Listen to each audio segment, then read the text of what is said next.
down and worship you, Yahweh, Yahweh. Come and do what only you can do. Mighty man of war, Lion of Judah, we bow down and worship you, Yahweh, Yahweh. Come and do what only you can do.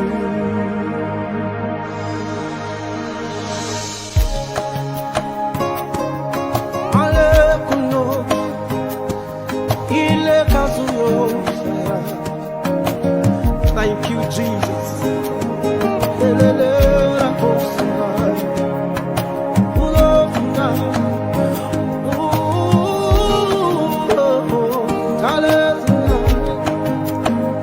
You're the God that killeth and also make alive. You're the lion, yet you are the Lamb of God.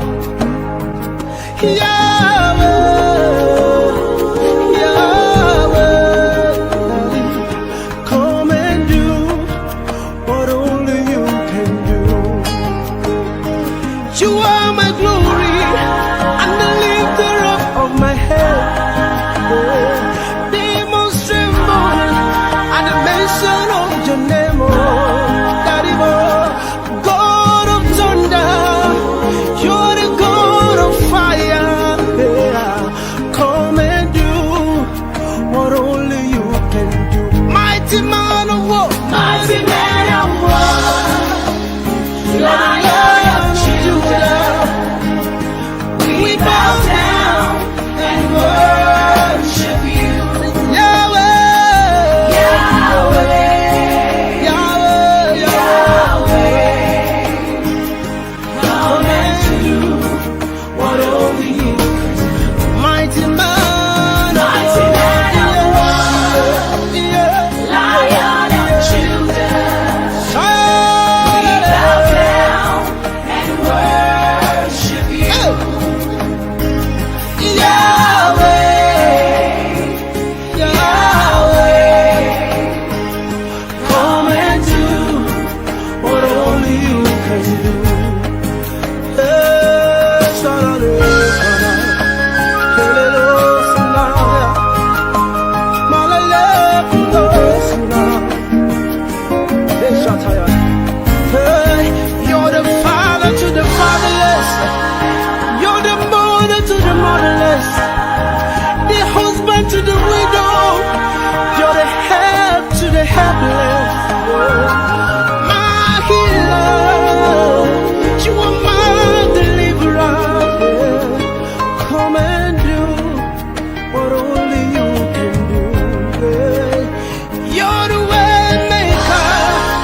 Alléluia, alléluia, alléluia.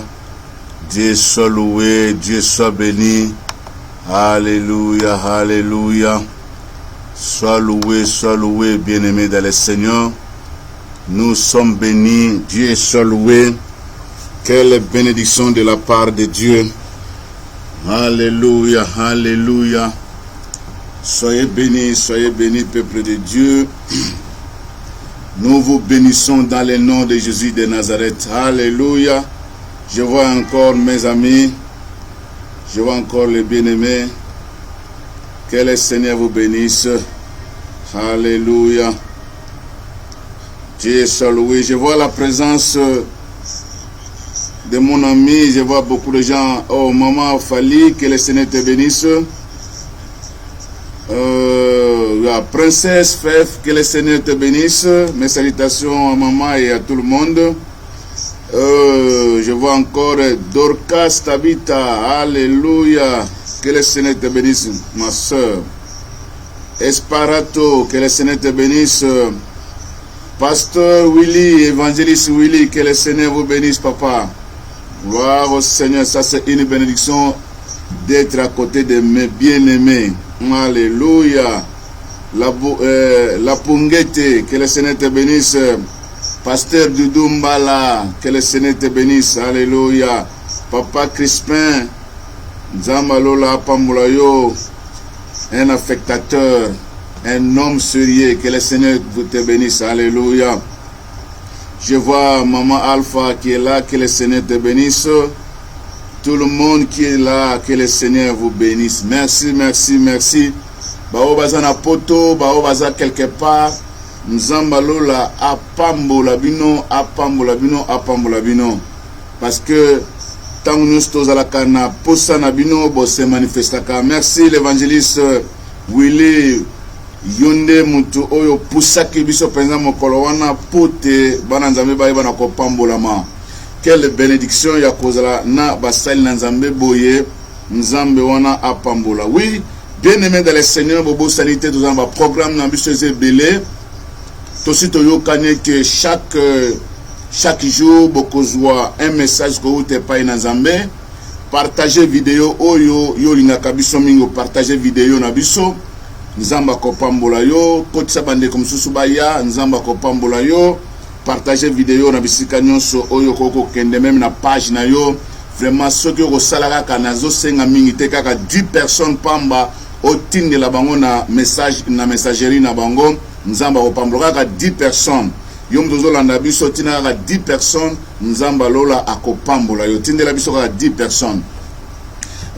Dieu soit loué. Chaque jour toza na église tozo yamba batu ba obazana baka téléphone que ezala ozana kaya maradi songolo benga biso 24 heures sur 24 heures tozo bonda la pona baka ozana problème ya kindoki ozana problème ya liboma ozana maladie moko ba docteur balobino boye benga biso nzamba lola akopambola yo soki bengi biso et kozala une bénédiction de la part de Dieu vraiment ozali welcome de tolobaka ozali tellement welcome. Alléluia, alléluia.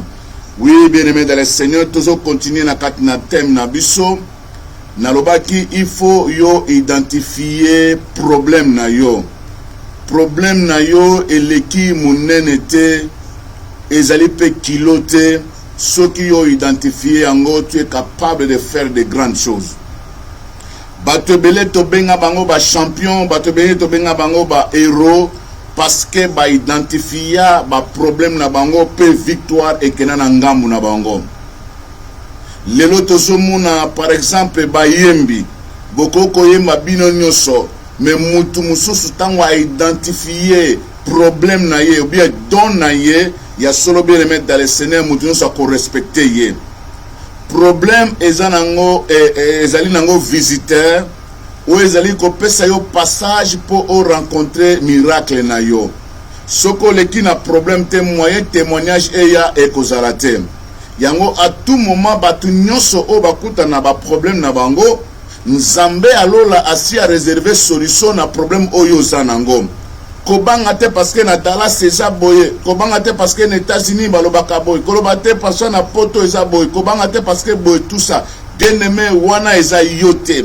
Parfois ba bossa na ki adresse, mais ticket ngana zo kwa affecter yo na kati na koyeba que tu es capable d'amener un miracle na kati na famille na yo, tu es capable d'amener un miracle na kati na ndako na yo. Bandoki ata bazak soki combien mais soki yo ozana nzambe oleki bango na nombre onyo so bakoko za na bango yango David alobi na biso je lève mes yeux vers les montagnes d'où me viendra le secours.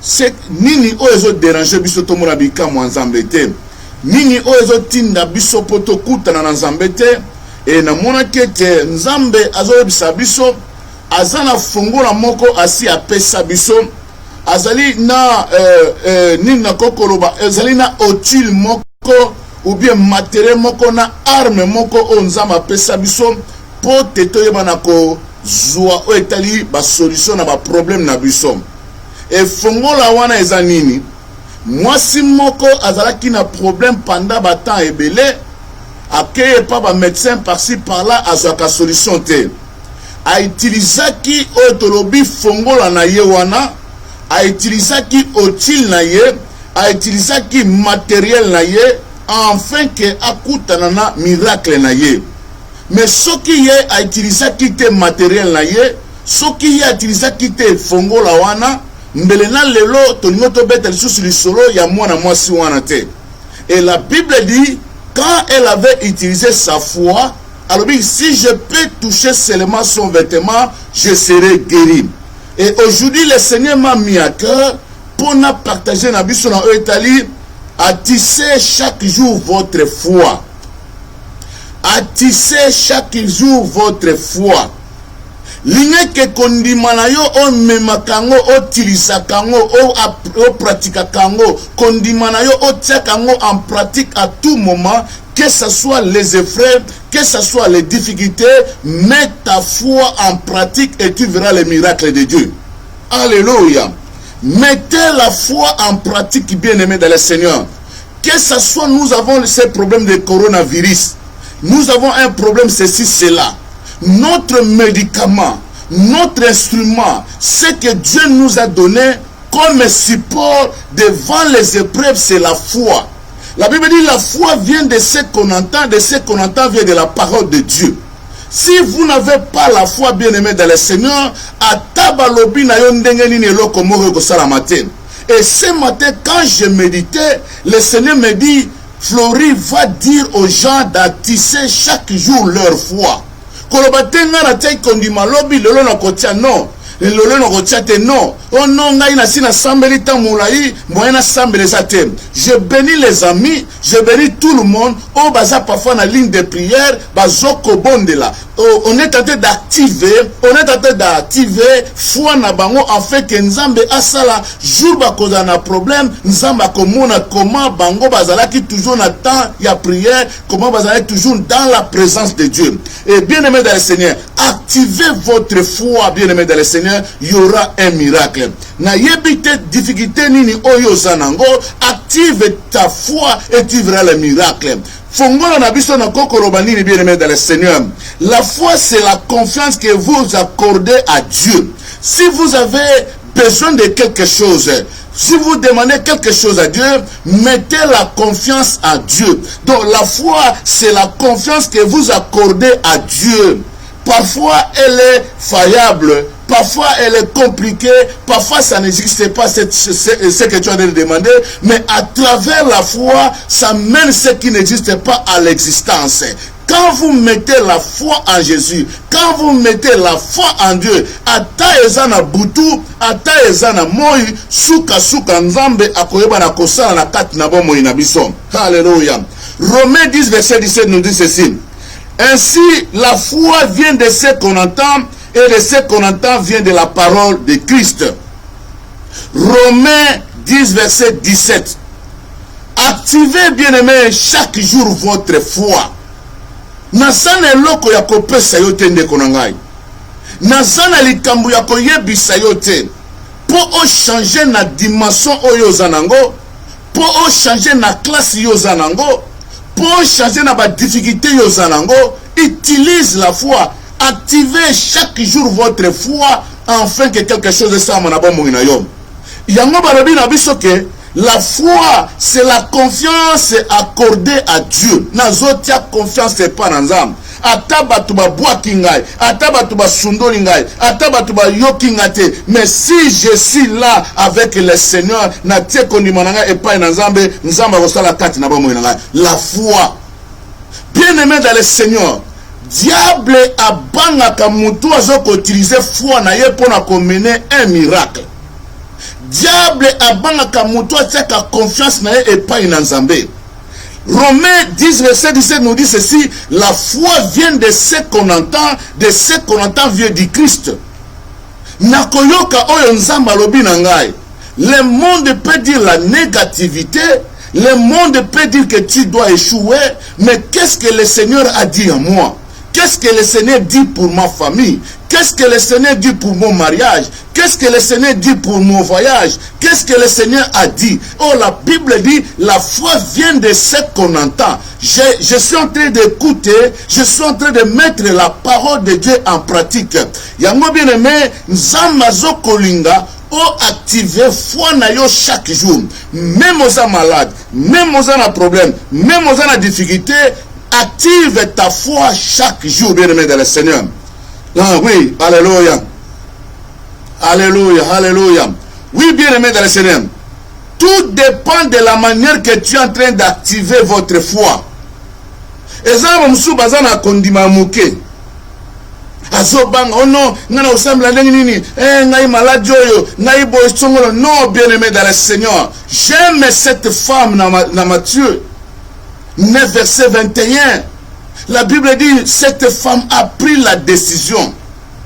Chaque jour, mes bien-aimés dans le Seigneur, novalgine onganazo pesayo, kinini oyonganazo pesayo, antibiotique onganazo pesayo. Utilisez chaque jour votre foi pour éviter tout ce qui peut venir comme combat na katabomo inayo. Si vous n'avez pas la foi, tu ne peux pas faire déplacer les montagnes. La foi fait déplacer les montagnes de ta vie. La foi amène des miracles. La foi amène les connexions. La foi amène de l'argent. La foi amène la guérison. La foi amène la promotion. La foi est là pour l'excellence. Active ta foi et tu verras un miracle. Mais bien aimé dans le Seigneur, et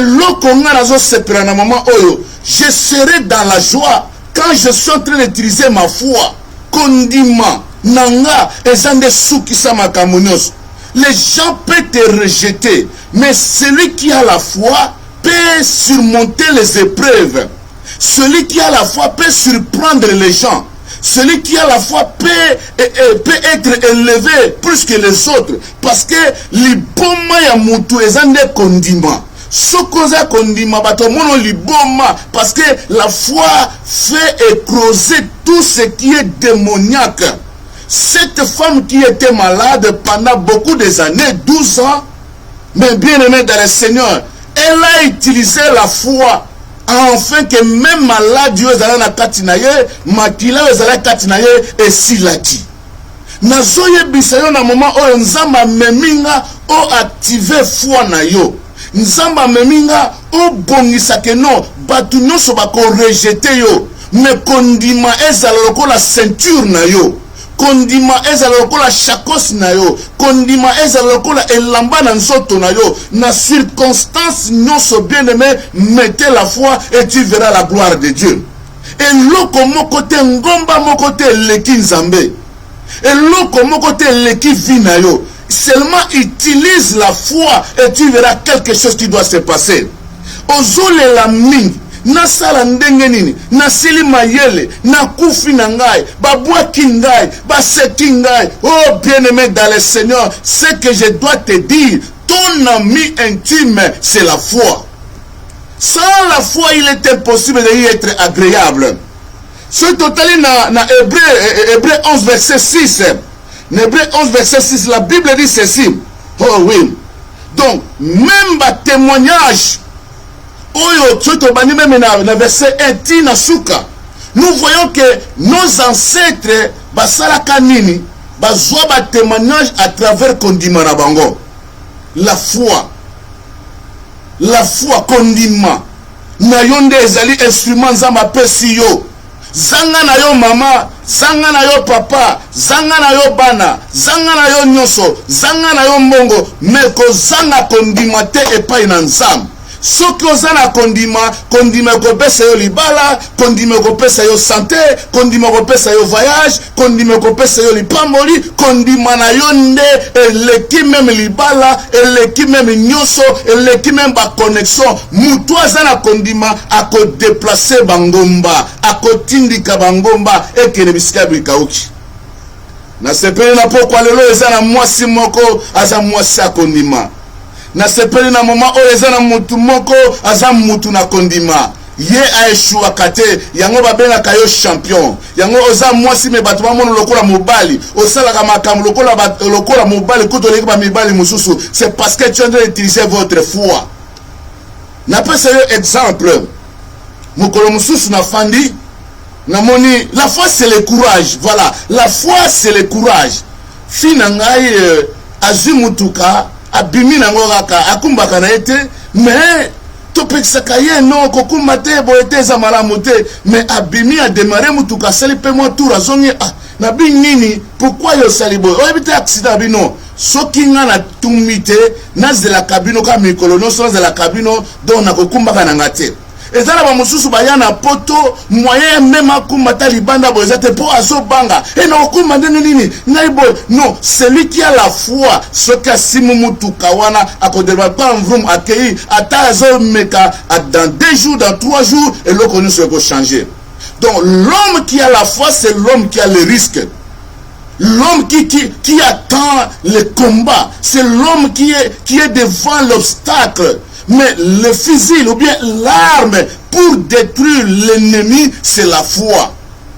David était un homme comme tout homme, mais quand il a écouté qu'on a tenté d'insulter son Dieu, c'est alors que David a pris le courage par la foi. Alors il n'a qu'à kobomaye. Oh, David yo mwana muke boy. David yo boy nini? Et c'est qui a solo kokoboma Goliath. Mais c'est la foi. Active ta foi, bien-aimé dans le Seigneur ce soir et tu verras la gloire de Dieu. Active la foi, bien-aimé, le mariage est possible. Active la foi, bien-aimé dans le Seigneur, la prospérité est possible. Active. Chaque jour, il y a un miracle qui t'attend. Bien-aimé dans le Seigneur, nalingi nasepelisa yo mpo oyeba ke mutu oyo aza na kondima alalaka nzala te. Omoni biso na kisasa tozalaki wana soki kaka nga na bimi na ndako naza na eloko mo te ata $5 ata eloko te nake na zandu nake kobeta tour na ngai me na mutu na nga tangu na abima nazokota na taxi na akende zandu bien aimé na mutu na nga nayebi ke nolipa ekozanga te mwa matembela bana ekozanga te do mwa lare ekozanga te do mutu nyonso azobima azosati ke no nga na bimi awa il faut quelque chose de salama me mutu afani na ye na ndako azobima te asala eloko moko te bien aimé okolia nini obana ozelaka bato kaka bapesaka yo obana ozelaka bato kaka lelo na lelo bapesanga quelque chose mais l'homme de la foi il est près de tout afin que ayebana kozwa oyo aza nango posa. Alléluia, alléluia. La foi vient de ce qu'on entend. De ce qu'on entend vient de la parole de Dieu. Nzamba lobi na biso okozala mutu okozala mokila te. Mais ça c'est la foi. Utilise la foi afin que les miracles puissent venir. Nzamba lobi na biso que non tu akozwa mutu na puturu pe akotombola ye. Utilise la foi. Nzamba ye biso que non na ndaku na yo okolala kanzala te. Utilise la foi, bien-aimé dans le Seigneur. Ennemi akobanga yo parce que yo zo utiliser kondima oya kufa na ekulusu pona yo komo na Yesu Masiya. Oya mona pasi na vie na yo komo na Yesu Masiya. Nzamba regretta katan parfois to déranger kaye. Nzamba regretta katan parfois ndenge to sponde la kalisusu. Parce que lobeke nyonso na sina pesi bino. Mokili nyonso oyo eza ya bino. Utilise seulement la foi au kozangomba au longolango et que nos koya bisika bikauki. À la foi. Alléluia, alléluia. La foi, c'est un outil, une clé, une arme. Kondima ezali munduki. Soki kile mundu. Et quoi si ba compagnos. Ba oyo bazana poto boyebi. Au Kenya la poto à travers la foi kondima on a signé kakadoka dans un avion na Afrique du Sud nde de la kawana au monika bo pesimbo me pas indiquer o yebite bo kitela wapi bo yebite o la wapi bo yebite so bo kangabino so bo kangabino te bo pesimbo so indiquer wana pa za mala mwale asungi bino bo ye na poto mais so za mabebe a kotsongo na makila na Yesu Masiya mbonge ke na 0 bien aimé. Il faut risquer. L'homme de la foi, c'est l'homme qui risque. Moi, si on a risqué, je me confie à mes disciples, on va aller pembe na Yesu. Oh, bien-aimé dans le Seigneur. Cette femme a risqué. Donc, je peux dire que la foi, c'est l'arme. Moi, c'est un dimi, ba betaye. Moi, c'est un dimi, ba fingaye. Na solo, azanango, elle avait risqué. Celui qui a la foi aime le risque.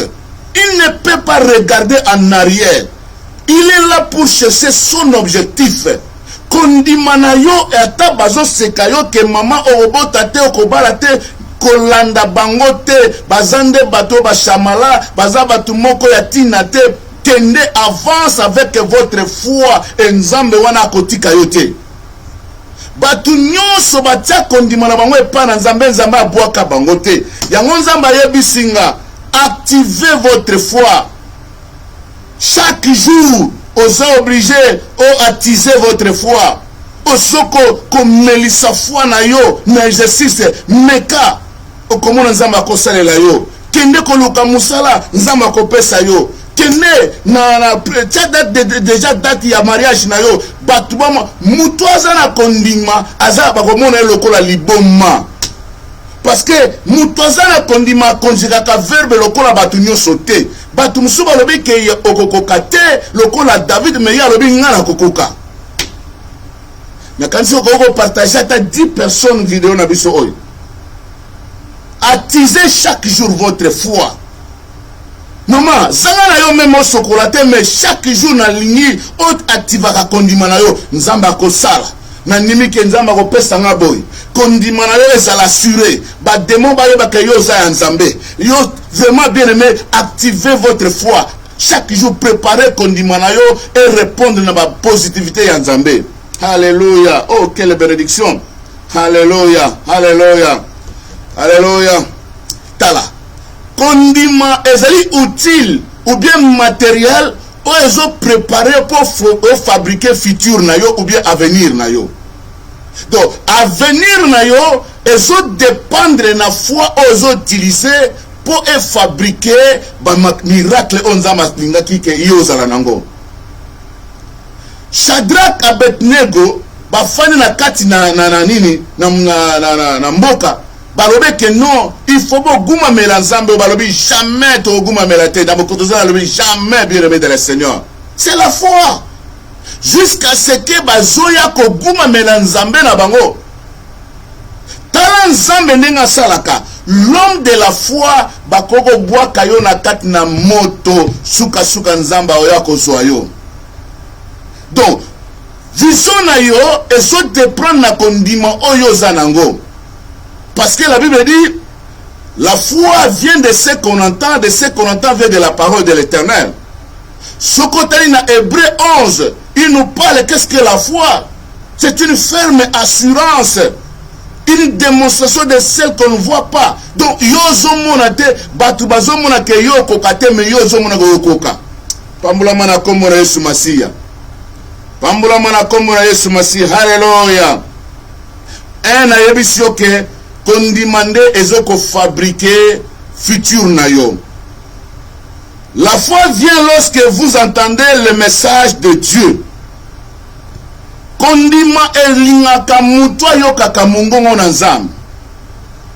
Kondima etambola kana mutwa zoko obéir ko tosa maloba na nzambe. Nzambe lobi beta mbala moko beta. Mais Moïse a beta deux fois. Yango a un problème. Quand Dieu te dit une chose, bien-aimé de le Seigneur, la foi ezotambola na louis na yo, na litoi na yo. La foi c'est l'ami de la bouche.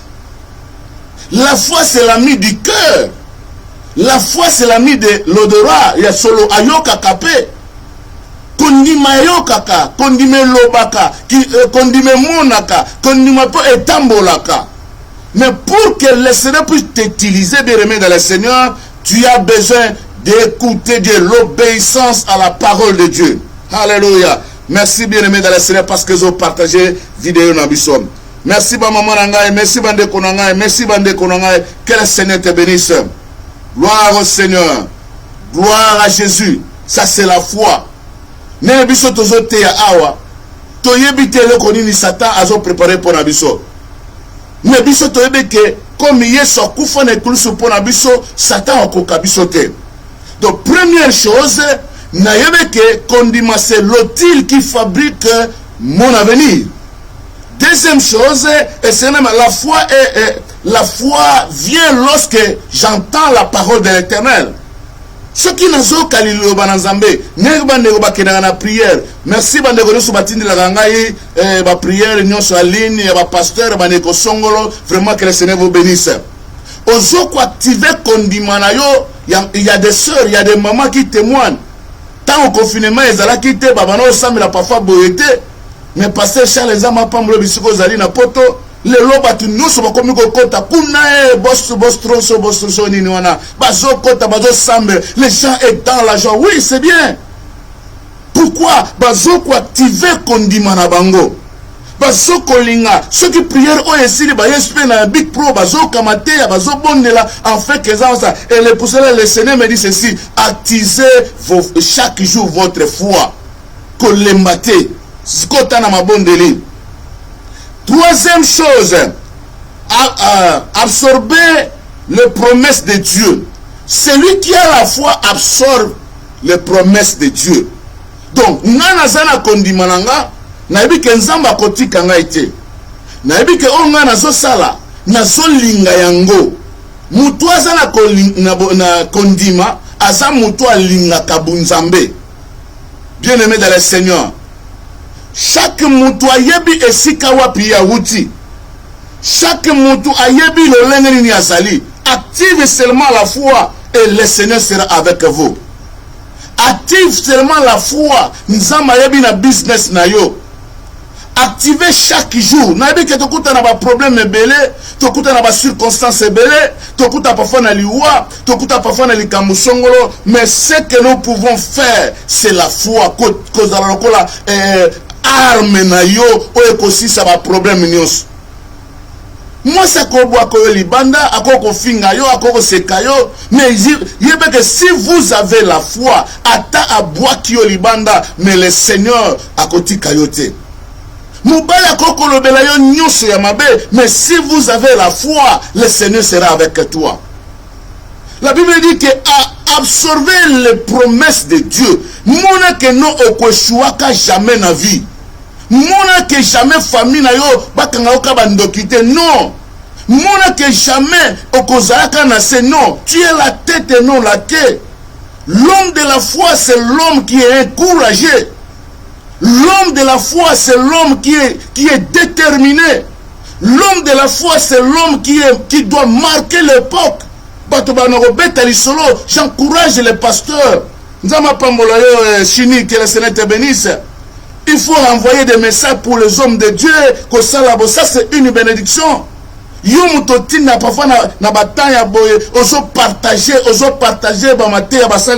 Ça, c'est une bénédiction. L'homme de la foi, c'est celui qui aime Dieu. Parce que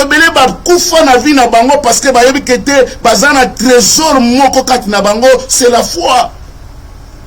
Alléluia. Gloire au Seigneur. Alléluia.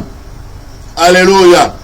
L'homme de la foi, quand vous êtes en train d'activer chaque jour votre foi, c'est-à-dire vous êtes en train d'étudier les engagements de Dieu vis-à-vis de vous, ou bien ce que vous êtes en train de s'engager de Dieu. Aussi engagement yakosa le lanzam. Et bah promesse nyonso ezana kati na Bible. Quand vous êtes en train d'utiliser la foi, nzamba kotika yote et nzamba kosala quelque chose. Sokotali Abraham, c'est le père de la foi. Il a risqué de tuer son fils unique. Quand nous voyons Moïse, il a utilisé la foi. Il y a kondima kokende kobimisa bana na Israël na Égypte, bien aimé. On ne peut pas aller comme ça si tu n'as pas la foi. L'homme qui a la foi, c'était un soldat, c'était un général, c'était un commandant. Au nom de Jésus, il utilise la foi, il utilise la foi. Donc, oh bien-aimé dans le Seigneur, j'aime Naomi. Naomi dit que je suis Mara. Naomi dit que ça ne va pas. Mais Rita a compris que non, j'ai la foi. Ce qui n'a pas mori na maman, oh, il y aura quelque chose qui doit se passer. Ce qui n'a pas na maman, oh, il y aura quelque chose qui doit se passer. La foi, bien-aimé, condiment. Ndeko kotsayo na lola. Tika moninga soki azi sepela. Tika moninga soki asalibo sepela. Mais yo, le Seigneur a besoin de faire quelque chose de ta vie. Alléluia, alléluia. Alléluia. Jésus, alléluia. Vous pouvez agir avec la foi que dans la mesure où dans votre connaissance de Dieu. Mutunyo mesure ya foi na yo et sa mesure au nzambe a correspondre na besoin na yo. Soko utiliser kondima muke boye miracle pe okozwa ekozala muke. Mais soko utiliser kondima munene nzambe pa ko utiliser puissamment. Yango mona na biso parfois ozote ya lobi aujourd'hui le Seigneur fera de grandes choses. Tu as la foi. Lobi que non d'ici l'année prochaine nakotonga ndakoro. Tu as la foi et kosala maselo makanisi na yo. Yango bien aimé de le Seigneur na loba susu nini. Yango na lina pesa yo courage na motiver yo d'attiser chaque jour votre foi. Kolembate maman nangai. Kolembate bien aimé.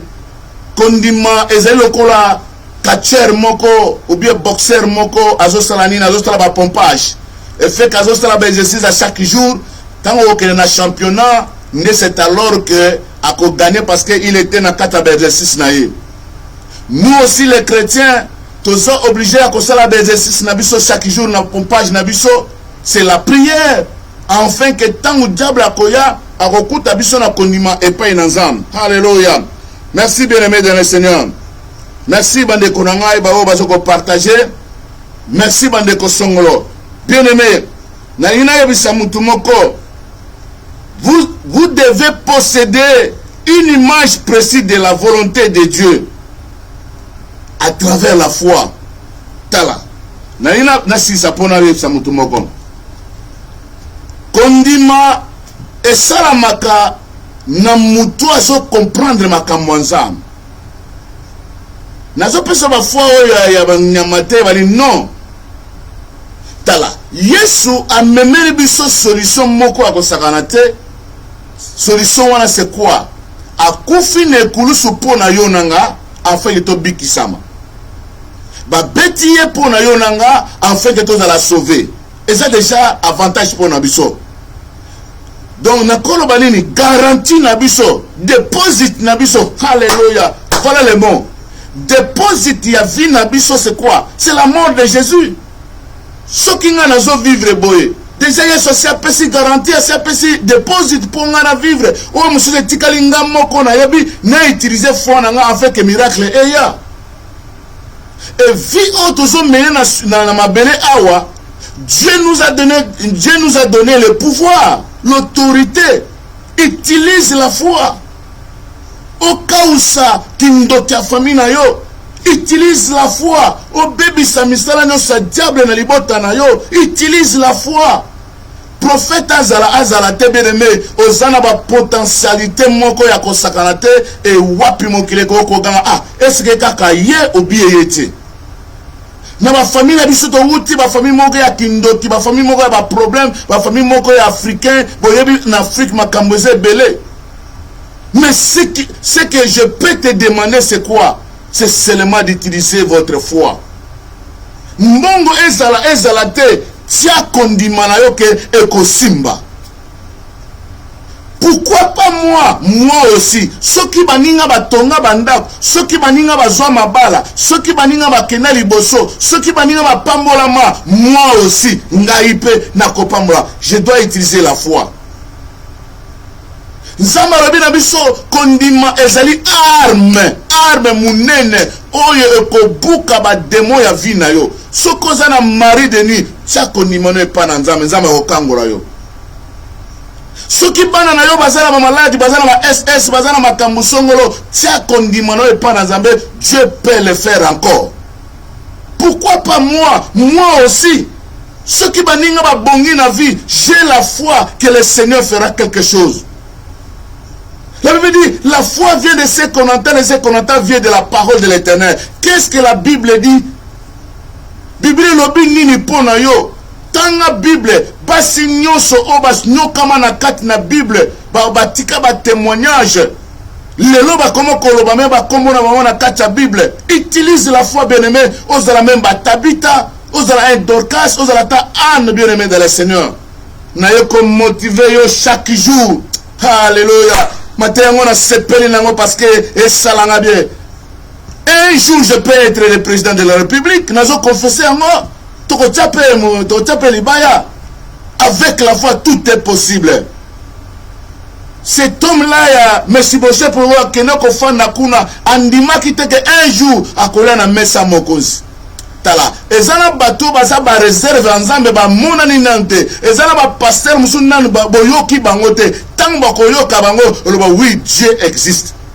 Yango na lingina yebisa yo activer foi na yo chaque jour. Tango zola mokana tongo loba nzambe pesanga kondima. Nzambe soutenir kondima na ngai. Donc kondima na eza munduki. Ata ba soda ba komi soki combien bazo beta masasi jamais kosimba yo. Ata Covid oyo virus oyo oyokota na ba shop ezoboma biso kota na Texas nazo ebisa yo etogmati donc eto et mati ya kosakana te. Mais sans effet au nom de Jésus. La foi ezali instrument nzamba pesingai. Moi si oyo atanga makila ataki kondima nzamba sungaki. Ozole la po mobala tikio, ozole la po moi saboyo. Non bien-aimé, utilise la foi que le Seigneur peut faire encore. Tala kondima nakolo banini. Kondima ezala kola avion o ezo transporter yo au loin en Afrique ou aux États-Unis. Alléluia. C'est un moyen de transport. Kondima ezanini nakolo banini. Kondima c'est une maison. kondimande ko batela tango yo lembi makase sili yangonde eza kozala na nzoto na yo comme c'est une maison et batela yo kondima. Je peux définir c'est quoi? C'est l'argent. Tango yo za na posa osala makambo futa minerval osala boy kondima eza capable futa lo même minerval. Biso tobota ka masolo ya kondima metoyebi te pouvoir oyeza sur la foi en Dieu. Tobeta ka lisolo mona ke non mutu azoloba non, il y a des femmes qui ont des témoignages. Surtout le biba maman bo témoigner na obazala na kondime pas ensemble na sur que aussi ça lelote. Et ça na batu na moment au fin na bango c'est la foi en Dieu. Ba mikaba vina bango pona nzambe ba sakana te na makambo nzambe. Oh bien-aimé de le Seigneur, n'allie que nzamba tindinga na yebisa yo activer foi na yo. Ata malade ezali bondela, ata problème ezali luka nzambe, nzamba kosalela yo. Nathalie na États-Unis, ezana eloko moko bazoloba c'est quoi? Flyerman. Flyerman wana eza net nga na za boye, ba pesi nga saki na nga comment l'école nga na lati yango na lati. Il faut que na France, na que na Belgique, na que na quelque part. Donc na okota na nga na avion te. Talango so ta internet au monango. Boke na yo na Dubaï sans problème. Ces gens-là ont utilisé leur foi aussi. Bah ça c'est quelque chose. Oyo ko permettre bango va déplacer. Mais biso pourquoi nous ne pouvons pas nous les chrétiens Tofinga ka bandoki wana basala makamabe bandoki wana non bazoko avancer parce que tout est dans la Bible. Dieu nous a donné l'intelligence, la sagesse, tout est dans la Bible. Si nous pouvons utiliser notre foi, on le kabango même na pouvoir. Maikari ezani ni liboso na nzambe. Démon ezani ni liboso na nzambe. Maladie ezani ni liboso na nzambe. Parfois na lola nzamba za na kanda na biso pourquoi nous ne pouvons pas utiliser notre foi. Or qui si kitoko ou bien instrument ou bien arme on nzamba pesa biso to bomba tous les démons mikemike c'est la foi. Yo kalisi pasteur assemblée na nzela nini? Akeko zakisi te mais c'est la foi. La Bible dit kondimano ebikisi yo. Ce n'est pas la démonstration de Kodenda. Non, c'est quand vous avez la foi bien-aimée dans le Seigneur et vous quittez tous les voies non soana. Yango Yesu alobi na bantu. Yesu guérissait les gens dit que kondimanayo et bikisiyo. Jésus guérissait à travers la foi. Et ce soir, j'aimerais que Dieu puisse activer votre foi. Nini o ezo déranger yo mona ke non na suki na ngai na banoko wate bata mususu. Quand je suis entré na prière na le Seigneur na yebi ke bakaye comme la biso ba situation comme la biso, qu'est-ce que je peux faire? Nzamba lobi na kota mabondeli na koti prière na bi Seigneur na yebi ke yo zanzambo salaka salela ngolo. J'ai eu le courage maintenant d'annoncer la bonne nouvelle. Je n'ai pas honte de l'évangile. Tu peux me négliger, tu peux m'abandonner. Mais celui qui est à moi est plus grand que celui qui est dans le monde. J'utilise la foi. Un jour, na masumu na nzamba limbi sangai. Un jour, na ma problème na nzamba sungangai. Enfin qu'un jour na mona nzambe. Zanga nyonso me kozanga lolate. Zanga nyonso me kozanga lolate. Bien-aimé dans le Seigneur. Merci pour les amis. Oh, encourage à Kabiso. Batini Kabiso to tia kondime pa na nzamba. La détermination, to activaka foi na biso à tout moment. Je loue le Seigneur na basel na nzambe nyonso oyo bazosa la prière en live. Liboso zaleka ba théâtre maman moko bakanya ndoki kuna ba théâtre mais mikolo théâtre échangé 12 heures que no ba trois côtes déjà na navire et 15 heures ba trois côtes na plein du soir 14 heures batwake na nini na pasteur Jean Bosco Kindomba na pasteur Jean Bosco que pasteur Pyrénées na pasteur Songolo na Big Pro, tout le monde. Maintenant c'est la prière. Batu ba j'ai conscience que non et ça m'a bondeli. Batu ba j'ai conscience que non qu'on semble les kinyoso. Il y a pour cela bien aimé dans le Seigneur. Pasteur Jacques Kindomba na ma pambolayo. Tous les hommes de Dieu, que le Seigneur vous bénisse. Nous sommes parce que nous sommes en train d'activer la foi de nos bien-aimés. Tout l'embate, Eko Simba, tout avancer, nous sommes à Kosala, conforter bango, encourager bango, avancer na bango. C'est ça la foi. Muta kondima le makate, tokende kaka nzamba komi munsa, muta kondima abela kate, okobika. C'est ça. Il faut te motiver, bande korabiso, que le Seigneur peut faire encore si nous avons la foi. Attends, comme une dernière minute, nzamba kosala na yo. Voilà le message nanga, ya encouragement au nzamba pesinga, mokola lelo pote toyebana ko partager na bino. Nzambe apambola bande ko nyonso oyo bazali ko bondela pona biso, bazali ko soutenir biso, nzambe wana akotika binote. Voilà, bien aimé dans le Seigneur. Nzambe atininga parce que parfois yo lembi.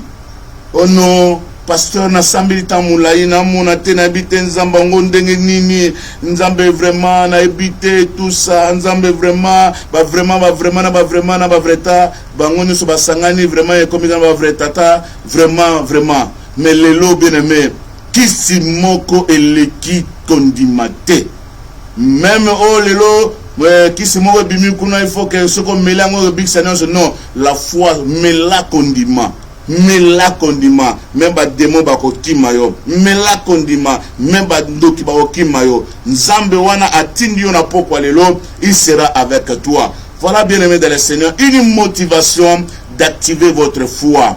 N'encouragez ba maman beaucoup de la ligne de prière. Beaucoup ne ressemblent à bandeko, beaucoup de savants comme sur la ligne de prière parce que tout tient moto dans le monde.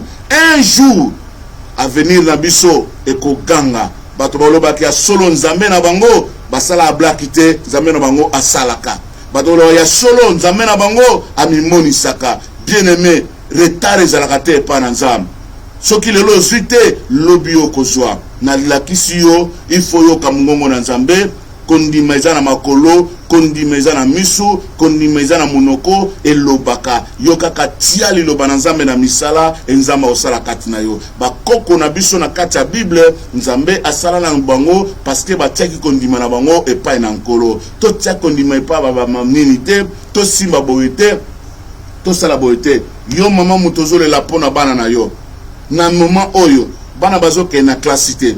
Pourquoi pas aux Obana yo beaucoup tabine sur la ligne de prière. J'encourage tous les mamans oyo soka côté prière à tepena banana ye bazo bonde longo mobile na ye bazo bonde là. Ça c'est une bénédiction. Il y a quelqu'un qui m'a invité ngana banola na pasteur musuzote mais alobi te papa ta yoza pasteur lana pe muninga na yo oyo. Ça c'est une bénédiction. Te maman mokami moko azawana zote ya to landa ye. Quand je reçois aussi quand je suis en train d'écouter bandeko bazo lo bazo bondela et so ko activer nga pe en fait que na salle l'ensemble. Donc bien aimé comme minimiser te no ba prière par moment non. Toute prière peut amener des résultats malams. Yangona na ingina biso secret ya chrétien c'est la prière. Kondime ko yaka kananzela ya ko sambela, nanzela ya ko yoka, nanzela ya ko gêner. Voilà on nzambe atakinga atan poto bondela. Toko tia musique na biso ezo yemba toko bondela nzambe. Biso peto tchaki kondima ngai na communauté États-Unis baloba ko tanga anglais a possible tout ça non na bien za l'anglais za la tengai na ko avancer ka il faut que je dois étudier na tangi na ngapenza masalinga ngolu na ndenge na ye te awo banda ko za la cher soko za na Dallas banda ko za cher batu bazo mona cher na bino mais Dieu est capable pote ngape na za la mutu malamu ngape na vivre ko la batu mususu donc yoka oyo batu bazo déranger na matoi na yo te tango yo eza cher mona ngo eza charité. Donc Dieu est comme ça. Oh non, yo ko bonga na vie te non, oko bonga na vie. Bango ba lobi négatif mais yo loba positif parce que le Seigneur sera avec toi. Bango ba loba ndenge na bango mais Yesu nde azakati na yo osala makambo kati na yo. Bien aimé ba businessman bozo kangai.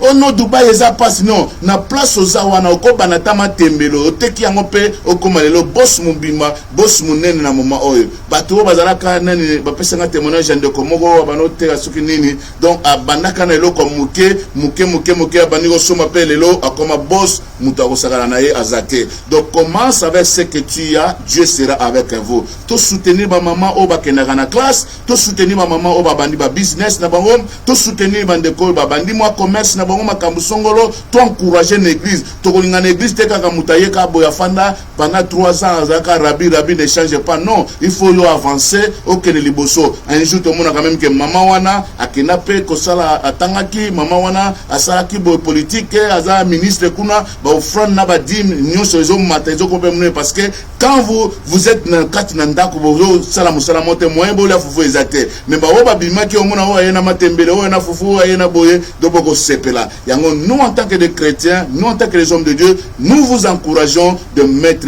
la foi en pratique. Oyo kamate ya nzambe oyo mona bande ko sala sale lango nzambe akotika yote.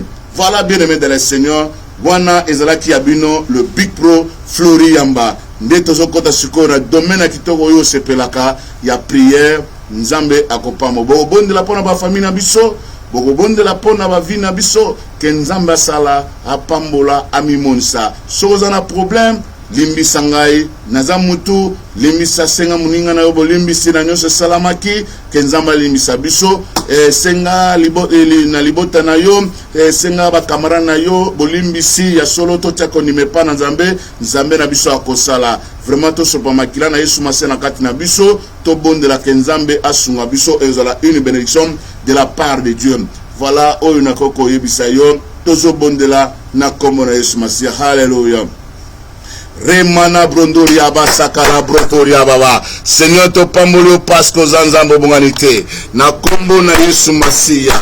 Nazali ko buka nyoso ya Satana. Nazali ko benga na nyoso ya diable. Na rendre nul et sans effet. Dans le nom puissant de Jésus. Yahweh, merci pour la saison miracle. Yahweh, merci pour la grâce na yo. Yahweh, merci parce que yo sali. Dans le nom de Jésus de Nazareth. Nani oasala kama kambuloko la yo. Na pambolio Seigneur de gloire. Na kumisi bonzambe na yo. Na kombo na Yesu Masia. Remana brotoria mamasa. Remana brondoria baba sama. Rekandala babondoria baba. Au nom de Jésus de Nazareth. Yahweh to bondele pana yo pasko zanza. Yahweh to bondele pana yo pasko yo salaka na kombo na Yesu Masia tondimisa meke ozanzambo bonganite dans le nom de Jésus de Nazareth. Yahweh to bondeli dans le nom puissant de Jésus.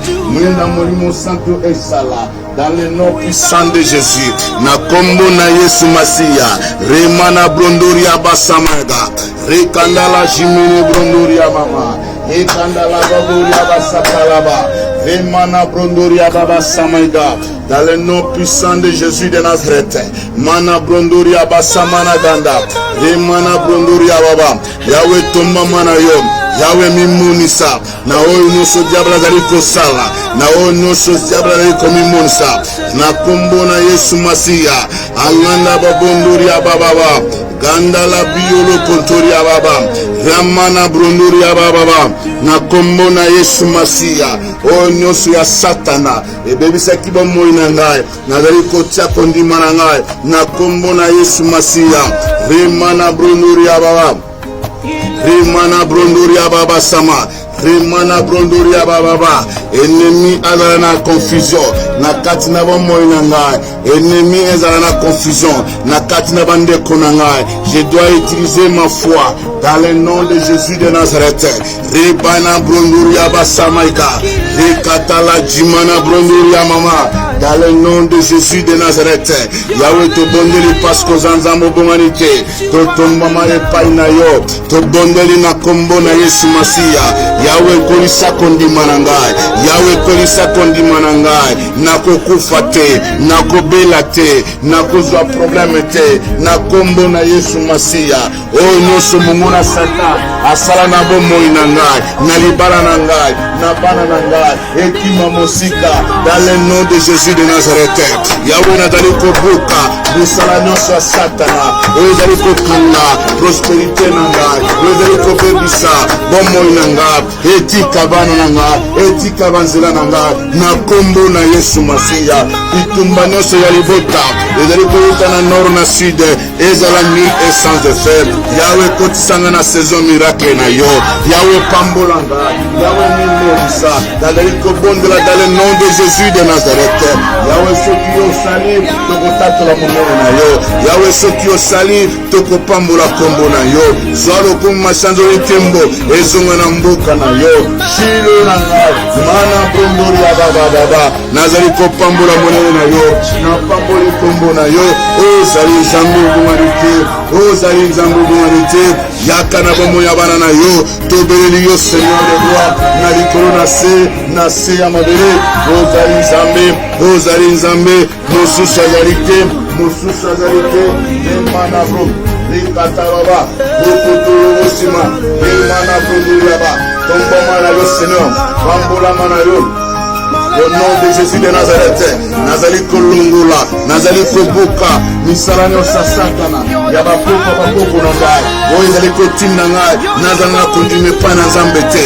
Lisumu nyonso oyo ngai nasalaki Seigneur mawa na yo likolo na ngai na kombo na Yesu Masiya rekanda la bondoli ya baba Yawe kotsanga na saison na yo naye na pokwa na lelo kobondelaka ekondima na ngai eyeba na kokola ata naza na baproblème ata naza na badifficulté arme oyo opesi ngai mpona tambola ezali kondima epai na yo Seigneur de gloire.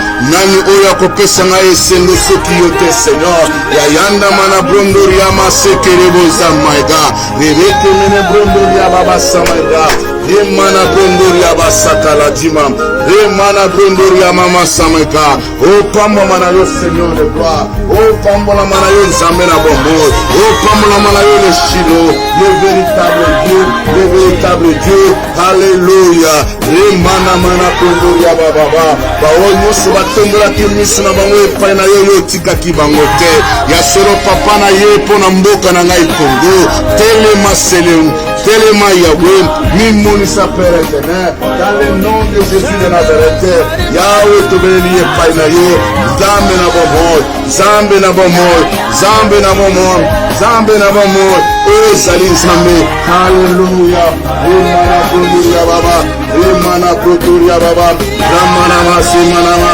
remana brondori ya baba rekanda la shimenebu mana brondori ya mama dans le nom de Jésus de Nazareth haleluya remana mama tendeba kama haleluya tendiribu ya manas kama haleluya haleluya Seigneur de gloire remana brondori ya basamaiga remana brondori ya basekiribu remana brondori ya baba remana mana sandala bashimanaga rekandala bashindiribu remana brondori ya baba samaiga remana brondori ya baba sakala juma remana brobobo au nom de Jésus de Nazareth alléluia alléluia Jésus alléluia Seigneur de gloire alléluia Jésus mana brondori ya baba sakala juma remana brondori ya baba samaiga na kombo na Yesu Masiya Yahweh soki osali tokotatola monene na yo Yahweh soki osali tokobelela kombo na yo sala na kati na bomoi na biso Seigneur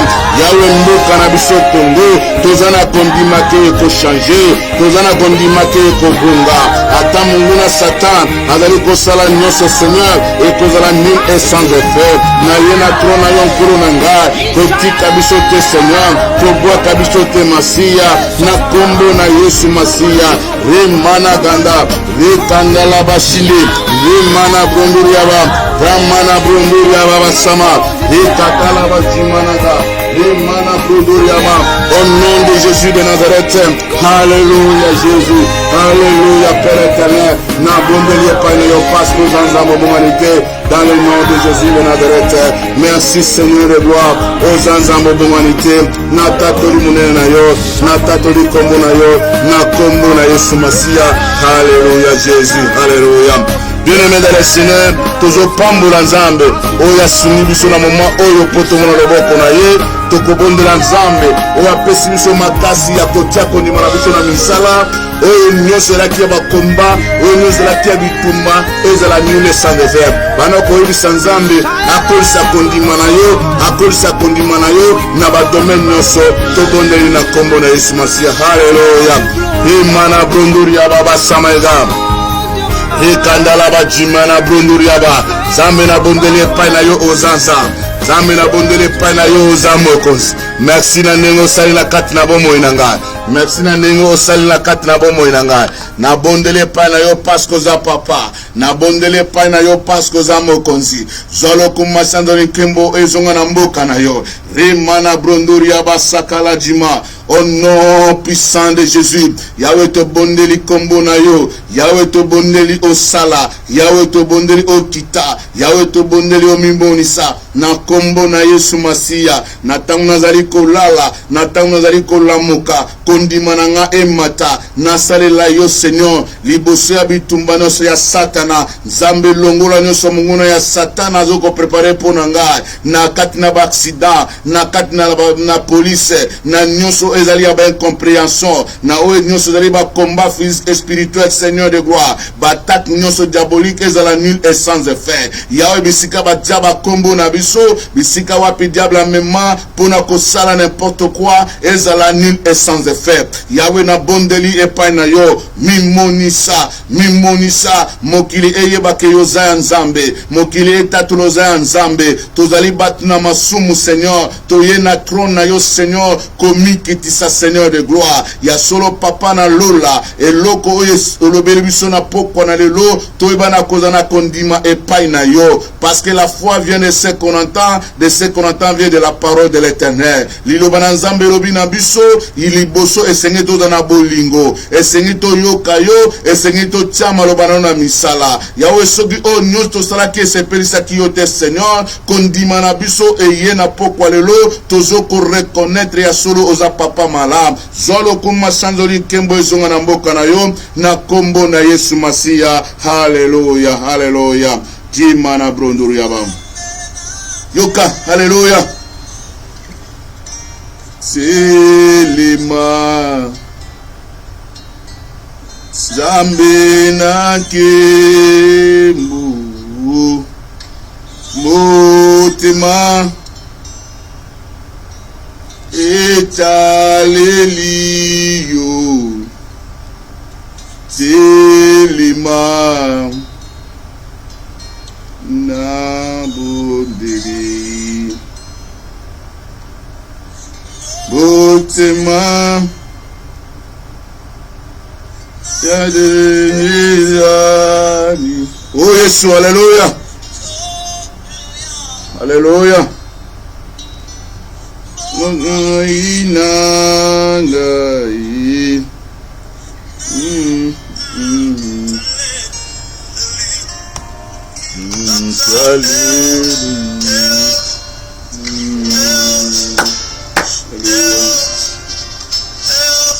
Ula basamega.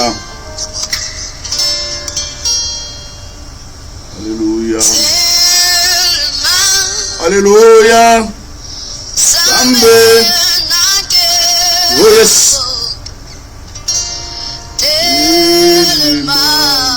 Oh yes. Hallelujah. Koraba sekere bobo yaba. Bana baba sekere bo ya mama. Oh yes. Yes. Hallelujah. Hallelujah. Oh. Samena kembu. Elema. Samena kembu. Motima. Hallelujah. Kerebo se mama. Elema.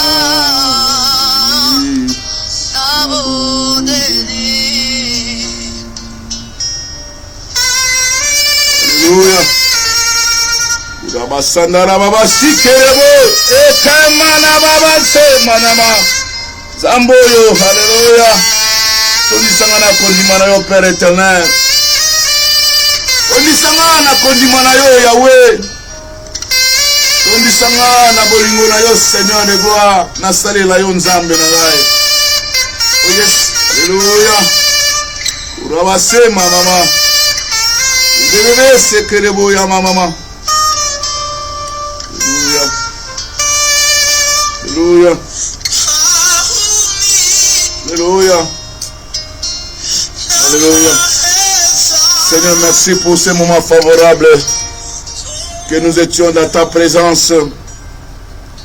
Zolo kumi masando nkolo ezonga na mboka na yo. Yahweh na bonde pona mutuno salande biso na mosika pena pembeni. Au nom de Jésus de Nazareth, nous avons prié, nous disons Amen. Amen, amen, amen, amen, amen. Que le Seigneur vous bénisse. Que le Seigneur vous bénisse, bien-aimés de le Seigneur. Que Yahweh vous bénisse. Merci beaucoup les amis. Je vois la présence de ma famille. Je vois beaucoup de gens. Princesse, que le Seigneur te bénisse, ma soeur. Merci beaucoup. Alléluia. L'obéissance de rule of God. Oui, Yasolo. Que le Seigneur te bénisse. Maman Hélène, que le Seigneur te bénisse. Sans vie, que le Seigneur te bénisse. Maman, bienvenue Aïe. Que le Seigneur te bénisse. Les mamans d'amour, maman, que le Seigneur te bénisse. Yaya Chini, que le Seigneur te bénisse. La femme dynamique, femme de valeur, que le Seigneur te bénisse. Pasteur, l'évangéliste Mouya Ladiz, que le Seigneur vous bénisse. Et Chancel, Badra, Yamoseka, que le Seigneur te bénisse. Waouh, ça fait longtemps. Que le Seigneur vous bénisse. Alléluia. Maman Fifi Amina, que le Seigneur vous bénisse, maman. Noélie, waouh, alléluia. Ozaki wana Zamba Pamulo, ma soeur. Quelle bénédiction. Alléluia, alléluia. Alléluia, alléluia. Merci pour les amis, les commentaires de Princesse et Maman Chini Ange. Merci pour vos commentaires. Alléluia, alléluia, alléluia. Ça c'est une bénédiction. Merci beaucoup pour les amis. Merci Papa Dadi. Nzambe Apambulayo. Merci Son Excellence. Que le Seigneur te bénisse. Marlène Beautiful, que le Seigneur te bénisse. Merci les amis. Nasengi na yo aka partager 10 personnes ou bien sur l'équipe pesa malamu batubalanda vidéo oyo sur à tisser votre à tisser chaque jour votre foi. Nzambe akopambola yo chaque ndimana yo na misala chaque jour, quel soit problème, difficulté, situation impossible, le Seigneur est avec toi. Nzambe wana apambola na pamboli mutu nyonso na kombo na Yesu Masia. Donc tozala déjà semaine na prière. Nous sommes là en train de prier. Ozana posana biso benga biso na numéro wana nzamba opambola yo. Ozana besoin yelo kosongolo, nous allons t'aider na oyo nzamba mimonsa. Bo prier mingi pona biso na Texas vraiment to ya maladie ezozala belé que nzambe a épargné bande kona biso. Ba Congolais ke ezalate to bondela mingi pona biso nzambe ako a soutenir biso na moment oyo ba obazana ba anniversaire na bango bazo fêter nzamba pamula bango ba obazana ba fête ba obalingaka biso na musika pe na mpembeni ba pesa biso ba conseil pour musala nzambe ke liboso. Que le Seigneur vous bénisse vraiment na sepele mingi na mutu nyonso oyo a participer na prière na biso bien exhortation na biso nzamba lola a pambola yo. Merci beaucoup les amis. Alléluia.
bow down and worship you.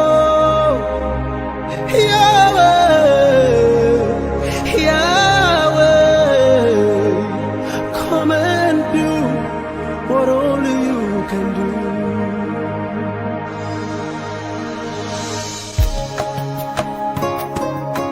Alekuno, ile kazuyo.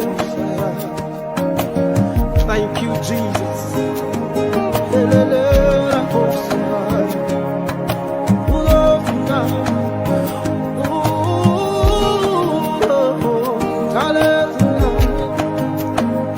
You're the God that kills and also make alive.